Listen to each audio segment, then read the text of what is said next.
Salut, alors aujourd'hui on va parler personal branding, on va parler storytelling et je vais te parler du jour où finalement j'ai goûté à ce que c'était le personal branding et vraiment la force que ça pouvait avoir, ce que ça pouvait changer d'incarner ou pas sa marque. Si tu es dans cette logique et que toi aussi voilà, tu lances ta propre marque de vêtements, de bijoux, de shoes, enfin j'en sais rien. Peut-être que tu te dis, ouais, est-ce que je dois incarner ou pas ma marque? Est-ce que je dois faire du personal branding ou pas? Comment je construis mon storytelling? Moi, je comprends tout à fait. C'est des questions que je me suis posées.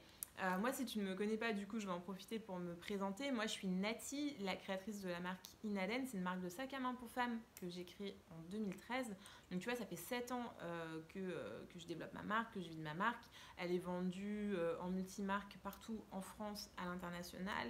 Elle est vendue aussi sur notre site de vente en ligne. Enfin, donc voilà, moi si tu veux la création de marque, monter un business de A à Z dans la mode et vivre de ma passion, c'est quelque chose que j'ai réussi à faire. Et donc j'ai créé la chaîne Marque Mastery pour accompagner toutes celles et tous ceux qui ont envie aussi de vivre de leur passion, qui ont envie de monter une marque rentable et qui ne savent pas vraiment par où commencer ou qui se posent des questions.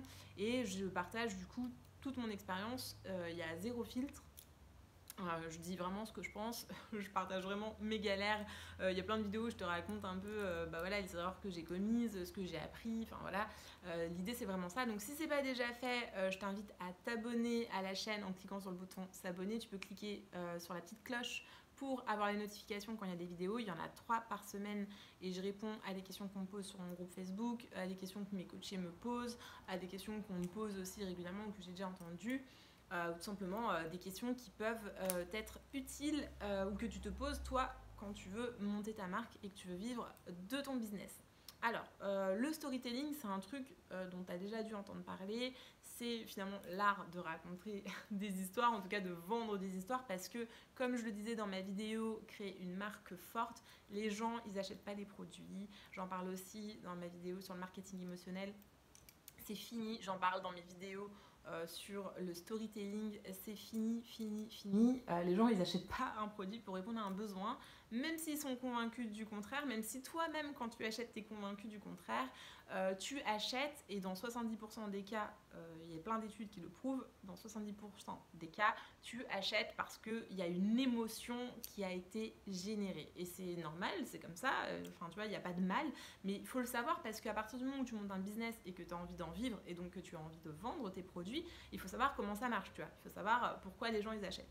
Et donc le storytelling, c'est un outil qui est hyper important et ça participe au branding de ta marque. C'est là où je veux en venir. Je te parlais de personal branding tout à l'heure. Donc à partir du moment où tu es en train de réfléchir à construire ton storytelling et donc à construire un branding de marque, donc un ADN de marque très fort, tu vas commencer à te poser la question, est-ce que je parle de moi, est-ce que je parle pas de moi, est-ce que je monte ma tête, est-ce que je monte pas ma tête? En tout cas, moi, c'est des questions que je me suis posées et j'ai mis un peu de temps à y répondre, mais je peux te donner finalement l'expérience la plus marquante pour moi qui prouve que le personal branding, quand il est bien fait, quand c'est fait de manière dosée et de manière intelligente, ça fonctionne. Il y a 2 ans, j'ai participé à un concours. Il y a 2 ans ou 3 ans, je ne sais plus. J'ai participé au concours Créatrice d'avenir. Donc, c'est un concours qui est dédié à l'entrepreneuriat féminin. D'accord. On n'est que des porteuses de projets. On était plus de 400 au départ. À la fin, on n'était plus que 12 finalistes. Et il y avait un trophée qui était mis en jeu. C'était le trophée du public. Et donc, il fallait faire des appels au vote. Et tu vois, moi, finalement, quand je regardais ma communication ou quand je vois avec le recul, tu vois, je suis capable de le dire, j'ai toujours vu Inaden comme quelque chose d'indépendant de moi. Tu vois, je voulais pas que les gens ils achètent parce qu'ils voient ma tête. Je voulais que les gens ils achètent parce qu'ils étaient convaincus du produit, que le produit était beau, que ça leur plaisait, que l'histoire les touchait.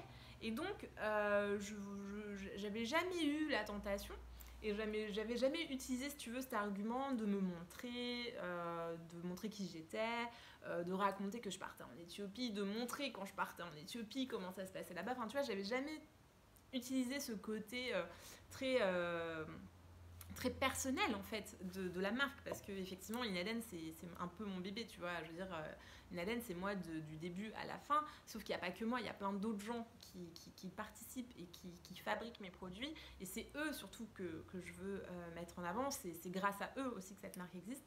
Mais c'est certain que Inaden, en tout cas l'univers, la philosophie, le style, tout, bah ça transpire Nati quoi. C'est évident.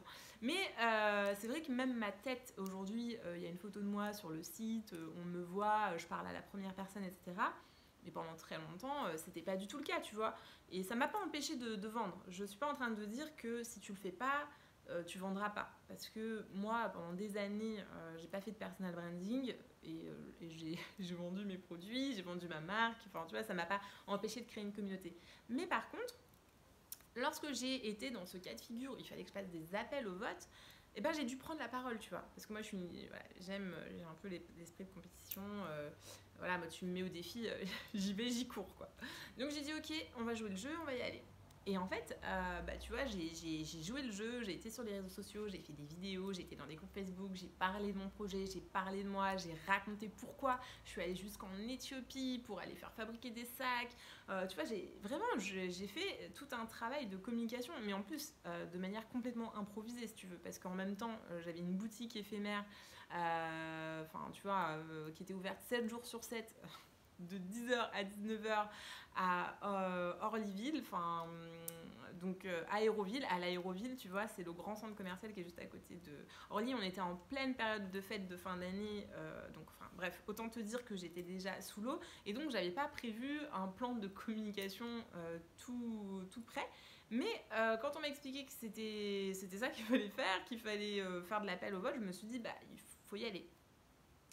Et tu vois, en fait, j'ai constaté que vraiment, j'ai jamais eu autant d'engagement, de soutien, de messages. Enfin, tu vois, j'avais des gens qui me connaissaient, qui me connaissaient moi personnellement et qui connaissaient ma marque de loin, hein, mais aussi bien des hommes que des femmes, etc., qui avaient travaillé avec moi, des anciens collègues et tout, qui relayaient mes appels, qui demandaient à leurs propres amis de voter pour moi. Enfin, ça a été une mobilisation énorme, je sais même plus combien, enfin, c'était énorme tout ce qu'on a mobilisé tous ensemble, parce que vraiment, encore une fois, je pense que le personal branding, quand il est utilisé, c'est pas juste pour se valoriser et s'auto-valoriser. Enfin, encore une fois, c'est comme quand on écrit un storytelling.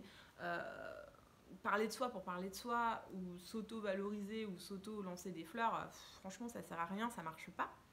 Par contre, raconter une histoire, raconter le pourquoi du comment, inspirer les gens, leur montrer qu'on a fait un truc de fou, parce que tu vois, moi, quand je me suis lancée il y a 7 ans et que j'ai dit à ma famille, je quitte mon job, j'avais un super job pour aller fabriquer des sacs là-bas en Éthiopie, où je connaissais personne, tu vois. Enfin, je suis pas d'origine éthiopienne, etc. Enfin, autour de moi, si tu veux, c'était un peu l'incompréhension. Donc c'est un peu un truc de fou quand tu vois les gens, tu leur dis ouais, je quitte mon job, mon CDI, tranquille, pépère, pour monter une boîte dans un domaine où je connaissais absolument rien, parce que moi j'ai pas fait des études de mode, pour fabriquer un produit qui est un peu inattendu en Afrique, parce qu'on s'attend pas à ce qu'on fabrique des sacs en Afrique, plutôt en Italie, plutôt au Maroc, plutôt en Inde. Enfin, au Maroc, en plus, c'est l'Afrique du Nord, mais tu vois, quand tu dis l'Éthiopie, on se dit pas c'est là-bas qu'on va faire de la maroquinerie haut de gamme. Et finalement, tout ça pour te dire que quand j'ai utilisé ma personne pour transmettre, véhiculer, fédérer et mobiliser des personnes, j'ai eu un super engagement, j'ai eu de super réactions, et ça m'a prouvé que oui, en fait, les gens, bien sûr qu'ils adhèrent à une marque, et bien sûr que tu peux très bien vendre et cartonner avec ta marque sans mettre jamais une photo de toi, mais à partir du moment où tu portes ta marque, toi, que tu la portes vraiment à bras le corps, et qu'elle transpire toi finalement, de temps en temps montrer ta tête, de temps en temps raconter comment ça se passe, montrer la real life, tu vois, ça fonctionne et ça fédère d'autant plus, parce que finalement c'est un peu naturel. Et moi je me suis rendu compte que je faisais la même chose, tu vois. Moi, quand je découvre une marque ou quand je découvre quelque chose, j'aime bien savoir qui est derrière. Donc finalement, moi je le faisais pas par timidité, je le faisais pas parce que tu vois, c'est pas, je suis là, tu me vois sur YouTube j'ai l'air peut-être hyper à l'aise et tout, mais c'est pas du tout ma vocation, tu vois. Moi, j'ai pas envie d'être youtubeuse, je déteste les selfies, je déteste tout ça. Donc, en fait, voilà, c'est quand on me met un peu au pied du mur que je fais les choses, mais c'est pas du tout parce que ça flatte mon ego et que j'adore me voir sur le petit écran, c'est pas du tout ça. Donc, pourquoi je disais ça, c'est que finalement, le faire à petite dose et en tout cas apprendre à utiliser le personal branding pour porter, donner de l'élan et toucher les gens, et ben c'est une clé. Tu vois, avec le recul, très honnêtement, avec le recul, quand je vois l'amplitude que j'ai réussi à donner en prenant la parole au titre de Nati, la créatrice de Inaden, et ben en fait je me dis si j'avais fait ça depuis le début et que j'avais osé plus, bah, j'aurais été mais peut-être 2-3 fois plus vite sur certaines choses. Je dis pas que c'est impossible encore une fois, mais je pense que c'est un vrai accélérateur quand c'est bien fait. Voilà, quand c'est bien fait, quand c'est bien maîtrisé et que ça a du sens, je trouve véritablement que ça donne de l'élan. Et d'ailleurs, tu vois, aujourd'hui, je me montre davantage sur mes stories. Les gens, quand je fais du mailing, c'est vraiment à titre perso. C'est moi qui écris chacun de mes mailings.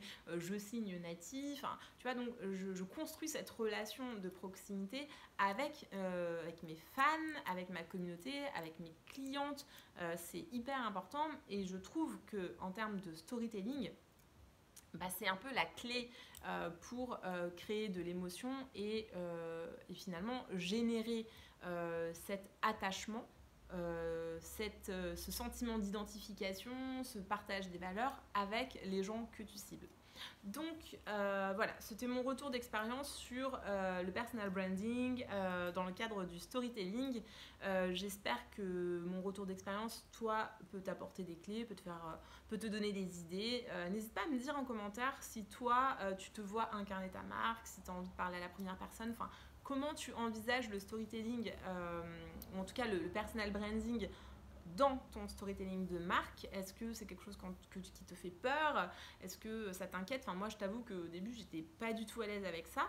Et finalement, tu vois, au fur et à mesure, ça devient très naturel et tu oublies un peu parce qu'en fait, c'est tellement naturel et tellement évident qu'au bout d'un moment, bah, tu le fais... voilà, tu le fais sans réfléchir et tu oublies aussi le regard des gens. Je pense qu'on a beaucoup peur.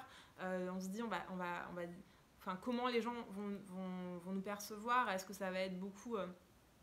est-ce que les gens vont penser que c'est pour parler de soi? Est-ce que... Enfin, tu vois, c'est vrai que je pense qu'on a toujours cette inquiétude du regard de l'autre. Même moi, je fais ces vidéos aujourd'hui, mais finalement, voilà, moi... je connais pas tous ceux et toutes celles qui regardent les vidéos. D'ailleurs, si tu aimes cette vidéo et que tu la regardes, tu peux liker, ça me fera hyper plaisir, et tu peux mettre un petit commentaire pour m'encourager. Mais tu vois, on est quand même dans une société où c'est un peu, faut s'exposer toujours plus. C'est pas trop dans mon tempérament. Mais j'apprends à le faire et j'ai conscience que c'est aussi ce qui participe à créer une relation de confiance et à donner du sens à ce qu'on fait. Donc enfin, moi aujourd'hui je suis contente de le faire et j'ai appris, j'ai goûté. Et si toi tu te poses la question, sache que ça peut être du plus si c'est bien fait. Voilà, c'est tout pour aujourd'hui. Je te souhaite une belle journée, je te dis à bientôt et à la prochaine. Salut!